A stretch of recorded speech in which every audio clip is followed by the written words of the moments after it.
Жени, ти си един от хората, които творят в работилничката на Направено с любов. Всеки ден идваш тук, на това място.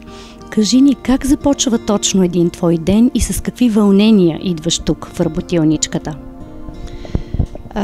Аз зная предварително времето, в което ще мога да дойда тук, защото имам понякога и друг ангажимент, който предшества идването ми. Така че след обяд обикновено идвам. Рядко преди обяд идвам и започвам с предварително уточненото изделие, което ще се изработва. Аз изработвам неща от естествени материали. Обичам с дърво, с шишарки, с естествени конци, с прежда, с вълна по-точно, с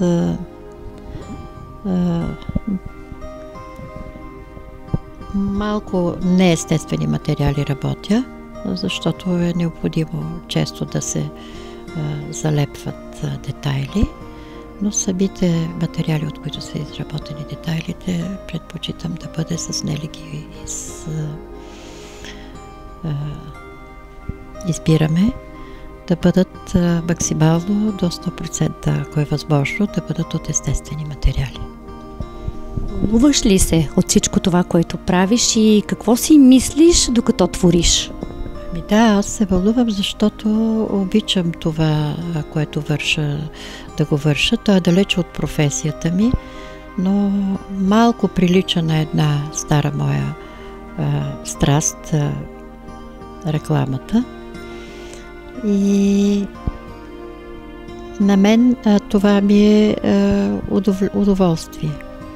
Зная, че това са изделия, които ще бъдат използвани за магазинчето Направено с любов, за сдружението Направено с любов. Идеята на това магазинче и това сдружение е на Нели. Аз се познавам още преди това и я зная от периода, в който се раждаше идеята в нея за това. Имаме общо с нея доколкото социално съм била ангажирана с деца с потребности. Не точно увреждания, но с различни потребности. Дефицити, може да се каже. А тя е също бивш социален работник и в нея зрееше това намерение да бъде в помощ на хора с увреждания, които работят, изработват неща, хора творци, които по никакъв начин не са оценени и не са намерили реализация на нещата, които изработват. В повечето случаи те ги подаряват на свои познати и когато Нели започна да мисли, че ще бъде в помощ на тази категория от хора, които са хората с увреждания, с възможности обаче да изработват различни предмети, сувенирни предимно. Тогава направи сдружението, в което аз се включих веднага още в началото. Да мога да й помагам с каквото мога, каквото умея и каквото се налага. И организационно, и в последствие, като изделия в самата работилничка. Можеш ли да разкажеш малко повече за твоето заболяване?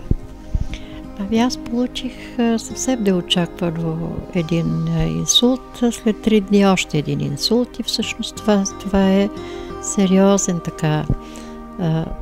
проблем в моето здравословно състояние.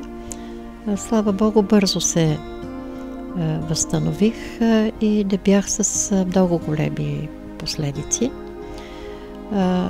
Това, което върша, е плюс за остатъчното възстановяване, което има да се прави. Това, че ползвам и двете ръце, когато изработвам различни детайли, е от помощ за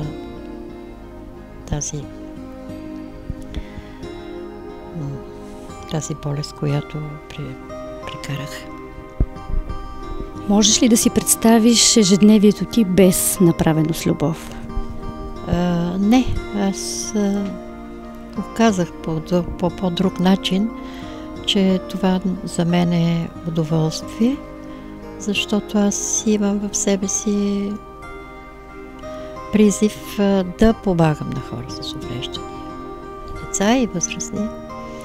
Така че това е нещо, което ме удовлетворява напълно. В свободното време, което имам, вече съм пенсионер, и това е осмисляне на свободното ми време по възможно най-добрия за мен начин.